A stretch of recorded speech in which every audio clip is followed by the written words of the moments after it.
প্রথমে আমাদের পুঁজি 10-15 লাখ টাকা আমাদের লাগে, ওইটা প্রথম খরচ করার পরে যেয়ে আমরা যে প্রথম যে মাছটা ধরতে পারি তাইটা আমাদের পুঁজি নিয়ে আমরা কাজ করি।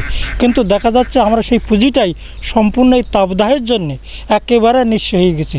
নতুন করে যে আমরা মাছ ছাড়বো বা নতুন করে মাছ আমরা আনবো এরকম আমাদের আর শক্তি নাই।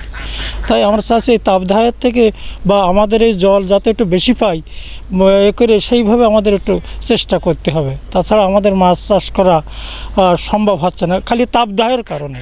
প্রথম চালান যদি আমাদের মারাই যায় তাহলে আমরা কিভাবে আমরা বেঁচে থাকবো? আমরা তো পুঁজি ওখানে হারিয়ে ফেললাম, পরবর্তীতে মাছ ছাড়বো বা আবার কেনবো আবার করে আমাদের উঠে দাঁড়ানোর ক্ষমতা নাই। খালি এই গরমের জন্যে এই 3-4 বছর আমরা দারুণভাবে ক্ষতিগ্রস্ত হচ্ছে। সাতক্ষীরা জেলায় যে তীব্র তাপদাহ এখন চলছে, যেটি আমরা নিকট অতীতে এত তীব্র তাপদাহ দেখিনি। স্বল্পস্থায়ী তাপদাহ দেখেছি, কিন্তু এখন যে দীর্ঘমেয়াদী তাপদাহ দেখছি আমরা, তাতে করে সাতক্ষীরার মৎস্য এবং চিংড়ি শিল্প একেবারে খাদের কিনারে পৌঁছে যাওয়ার দশায় রয়েছে। এমনিতেই আমাদের চিংড়ি উৎপাদন বছরের পর বছর কমছে নানাবিধ রোগের কারণে, আমাদের জলবায়ু সংকটের কারণে, নদীর নাব্যতা না থাকার কারণে, চিংড়ি ঘেরগুলোর গভীরতা না থাকার কারণে।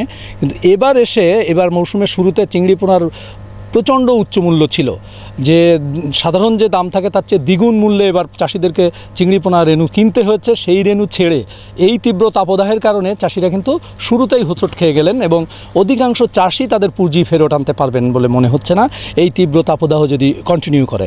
আমরা প্রায় প্রতিদিনই দেখছি যে চিংড়ি ধরার জন্য ঘেরে যে আটন দেওয়া হয়, আটল বা চারো বলে, সেটি কিন্তু সকালবেলা তোলার সময় প্রচুর মরা চিংড়ি লাল হয়ে যাচ্ছে এরকম পাওয়া যাচ্ছে। ঘেরে শ্যাওলার উপরে চিংড়ি মৃত অবস্থায় ভেসে থাকছে। এগুলো ঘটছে তীব্র তাপদাহের কারণে, এবং লবণাক্ত পানিতে তাপ বেশি দ্রুত গরম হয়ে যায়, এটিও একটি কারণ। এবং অন্যদিকে সাতক্ষীরা জেলার যে সাদা মাছ, রুই কাতলা জাতীয় কাঠ মাছ, সেটিও কিন্তু সারা বাংলাদেশের পুষ্টি চাহিদা যোগানোর অন্যতম উৎস। আমাদের সাতক্ষীরা জেলা থেকে প্রতিদিন কয়েক টন আমি বলবো না, মেট্রিক টন মাছ বাংলাদেশের বিভিন্ন জেলায় যায়। চট্টগ্রাম, সিলেট, বরিশাল সহ বিভিন্ন এলাকায় যায়, ঢাকা। সেই মাছ কিন্তু সেইভাবে আর যেতে পারছে না, এবং এই মাছ এই তীব্র তাপদাহের কারণে সারা দিনে পানিতে অক্সিজেনের স্বল্পতা তৈরি হচ্ছে। পানি সম্প্রসারিত হয়ে তাপদাহের কারণে অক্সিজেন ধারণ ক্ষমতা কমে যাচ্ছে। ধারণ ক্ষমতা কমে যাওয়ার কারণে সন্ধ্যার পর থেকে যেহেতু অক্সিজেন উৎপাদন বন্ধ হয়, এই বায়োকেমিক্যাল অক্সিজেন ডিমান্ড বেড়ে যাওয়ার কারণে ডিজলভ অক্সিজেন কমে যাচ্ছে পানিতে, এবং শেষ রাতে যে ভোরের দিকে যে অধিকাংশ খামারের মাছ কিন্তু ভেসে যাচ্ছে অক্সিজেনের অভাবে। তারা হাঁপসি কাটছে, মারা যাচ্ছে এরকম। এবং বিশেষ করে চাইনিজ কার্প যেগুলো আছে সেগুলো তো টিকছেই না, এবং বাজারে স্বল্প মূল্যে তাদেরকে বিক্রি করে দিতে হচ্ছে। এতে করে চাষিরা পুঁজি হারাচ্ছে, দেশের মানুষের যে আমিষের চাহিদা পূরণ হওয়ার কথা ছিল এটাতে, সেটিও কিন্তু বাধাগ্রস্ত হচ্ছে। সামনে কয়েক মাস পরে এই মাছের অভাব কিন্তু অনুভূত হবে, এবং বাজারে কিন্তু এর মূল্য স্ফীতি ঘটবে, যেহেতু মাছের অভাব থাকবে এবং পর্যাপ্ত মাছ পাওয়া যাবে না। এখন আর্লি হারভেস্ট শুরু করে দিতে হচ্ছে চাষিদেরকে।